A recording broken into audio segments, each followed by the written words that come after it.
The rejection letter lay on the table like a silent judge. Same words, same polite tone, same ending. We regret to inform you. Armin stared at it without blinking. This was the 7th time. 7 failures in 3 years. Outside the small window of his rented room, the city moved on. Cars honking, people rushing, laughter floating in the air. Life did not stop for broken dreams. Only he had. Armin had once been full of fire.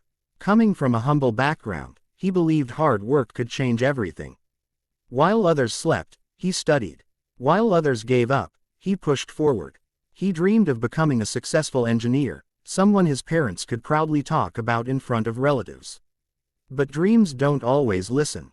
He failed his entrance exam the first time. It's okay, he told himself.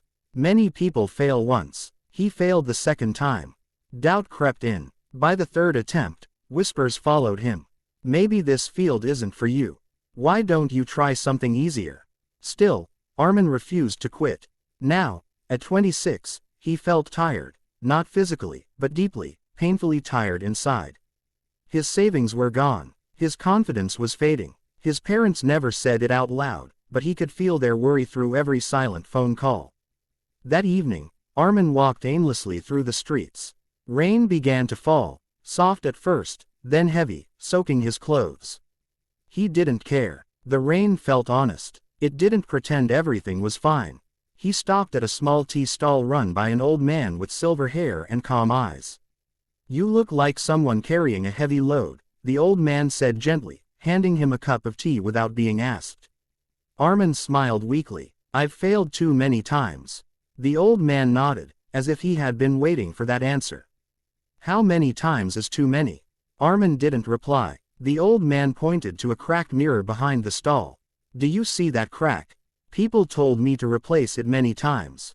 But I didn't. That crack reminds me I survived falling." Armin looked at him, confused.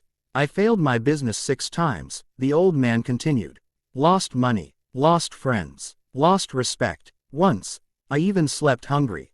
But each failure taught me something success never could."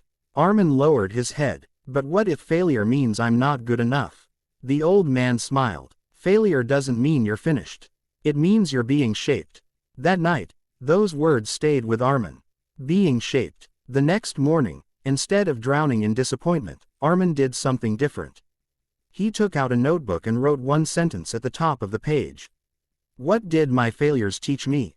For the first time, he wasn't running from failure. He was facing it. He realized he had memorized answers instead of understanding concepts. He studied alone instead of asking for help. He chased perfection instead of progress.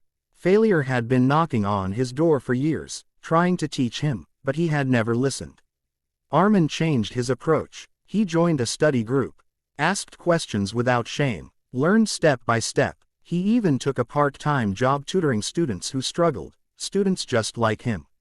Something unexpected happened. Teaching others healed him. He saw his younger self in their fear, their frustration, their quiet hope. And every time one of them succeeded, a piece of Armin's broken confidence returned. Months passed. When Armin walked into the exam hall again, he wasn't fearless, but he was prepared. More importantly, he was no longer afraid of failing. He whispered to himself, "Even if I fall, this is not the end." Weeks later, the result was announced. He passed. Not with the highest score.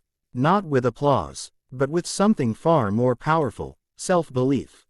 Armin sat quietly when he saw his name on the list. Tears filled his eyes, but he didn't cry loudly. This victory wasn't about proving others wrong. It was about proving to himself that he was stronger than his worst moments. Years later, Armin stood on a stage, speaking to a room full of young students. "I failed more times than I can count," he told them honestly. "And that's why I'm standing here today." The room was silent. "Failure is not the end," he continued. "It's a chapter, a lesson, a test of how badly you want to move forward." He paused, then smiled. "If you're failing today, congratulations. You're still in the story." The audience rose to their feet. And somewhere in the back of the hall, an old man with silver hair watched quietly, a peaceful smile on his face.